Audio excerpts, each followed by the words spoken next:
నిన్న రోహిణి సంచాలక్ వల్ల విష్ణుప్రియ, నిఖిల్, నబీల్, ప్రేరణ అందరికి పెద్ద బొక్క పడింది. ఫస్ట్ నిఖిల్‌కే పడింది. ఎందుకనంటే తన జడ్జిమెంట్ ఏమిచ్చింది? ప్రేరణ, విష్ణులలో విష్ణు బాగా ఆడింది అనంది.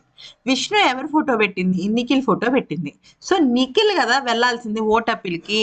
ఇక్కడ మ్యాటర్ ఏంటంటే బిగ్ బాస్ ఏం చెప్పాడంటే చివరి వరకు ఎవరి ఫోటో ఉంటుందో వాళ్ళు ఓట్ అప్పీల్‌కి వెళ్ళాలని అన్నాడు. ఈ క్రమంలో ఆడేవాళ్ళు కూడా కరెక్ట్‌గా ఆడాలని చెప్పాడు.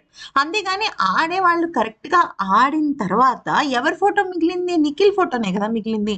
అలాంటప్పుడు విష్ణుప్రియనే కంటెండర్‌గా చేయటం అనేది అసలు ఎంత ఫూలిష్ డెసిషన్ అంటే సంచాలక రోహిణి అట్టర్ ఫ్లాప్ అయిపోయింది. అయితే నిన్న ఆ విషయంలో కూడా వీళ్ళిద్దరి మధ్య డిస్కషన్ జరిగింది నిఖిల్ అండ్ విష్ణుప్రియ మధ్య.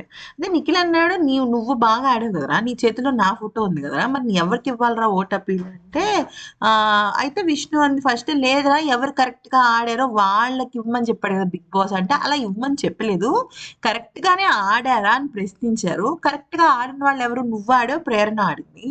సో ప్రేరణ బాగా ఆడినప్పుడు, విష్ణు బాగా ఆడినప్పుడు లాస్ట్ ఉన్నది ఎవరు? విష్ణు ఉంది. అంటే లాస్ట్ ఉన్న వాళ్ళు ఎవరో వాళ్ళ విన్నర్స్. ఓకే, ప్రేరణ ఫస్ట్ వేసేసింది, తర్వాత ఎవరు వేసారు? విష్ణు వేసింది. సో విష్ణు చేతిలో ఎవరు ఫోటో ఉంది? నిఖిల్ ఫోటో ఉంది. సో నిఖిలే కదా గెలవాల్సింది. సో ఆ రకంగా నిన్న నిఖిల్కి అన్యాయం జరిగింది. అయితే ఒకవేళ కనుక రోహిణి నిఖిల్కి నిన్నే కనుక ఓటప్పులు ఇచ్చేసి ఉంటే ఈరోజు గౌతమ్కి నిఖిల్కి మధ్య అంత పెద్ద ఫైట్ జరిగి ఉండేది కాదు, బాగుండేది ఎపిసోడ్ కూడా. ఇప్పుడు చూడండి నెగిటివ్ అయింది, నిఖిల్కి కొంతవరకు నెగిటివ్ అయింది ఈ ఎపిసోడ్, ముసు కూర్చోబే అలాంటివన్నీ కూడా.